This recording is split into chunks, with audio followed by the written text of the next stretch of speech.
এই যে তেল দিয়ে দিলাম, ঠিক আছে বন্ধুরা। আর হচ্ছে এবার আমার ধোবো আলুটা ধুয়ে নেব, ঠিক আছে। আমাদের এখানে আবার জলের খুব সমস্যা, এই 5 লিটার করে 10 লিটার করে জল আনা হয়, এই দিয়েই রান্নাবান্না, ওই দিয়েই খাওয়া দাওয়া হয়। তো বোম্বেতে থাকি, জলের খুবই সমস্যা, যে রুমে এখন থাকি বোম্বেতে এমনিতেও জলের সমস্যা, এর জন্য কি বলবো, আর কিছু বলার নেই, তাইভাবেই থাকতে হয়। বাইরের দেশে থাকে যারা, বোম্বেতে কারা কারা থাকো কমেন্ট করো অবশ্যই। আর আমার মতন জলের কষ্ট কারা কারা করো সেটাও কমেন্ট করো, ঠিক আছে। তো দেখো পেঁয়াজ কেটে নিলাম, চিকেনে দেবো। আর হচ্ছে গিয়ে তেল গরম করতে দিয়ে দিয়েছি কড়াইতে, দেখতে থাকো বন্ধুরা আমি কীভাবে রান্না করি চিকেনটা, সেটা তোমাদেরকে দেখাবো পারি। তোমরা কে কেমন রান্না করো সেটাও কমেন্টে জানিও, ঠিক আছে।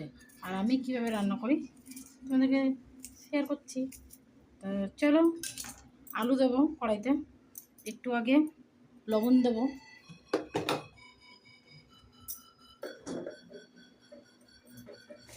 আগে একটু লবণ দিয়ে দেবো কড়াইতে, ঠিক আছে। তারপরে দেবো হলুদ, একটু সামান্য হলুদ দেবো,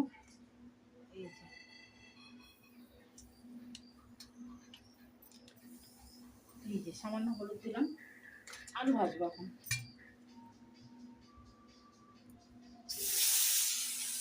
এই যে আলু ভাজতে দিয়ে দিলাম। আর এই যে বন্ধুরা আমাদের হচ্ছে আদা আর রসুন, আমাদের মিক্সার মেশিন নেই এখানে বোম্বেতে, আঁচ নেই বলা ভুল, আঁচে নষ্ট হয়ে গেছে। তো সেই জন্য আমরা কি করব, এই পাথরের একটা কাজের সাইডের থেকে বানিয়ে নিয়ে এসেছে, আমার এক দেওর দিয়েছে আমাকে বানিয়ে। তো সেইটাতে আদা আর রসুন রয়েছে, আদা নেই সরি, লঙ্কা আর রসুন রয়েছে।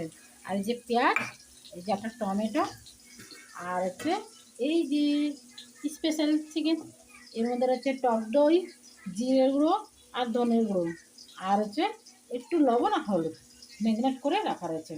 এবার দেখো কীভাবে রান্না করো। তো কে কেমন রান্না করো অবশ্যই কমেন্ট করে জানিও বন্ধুরা।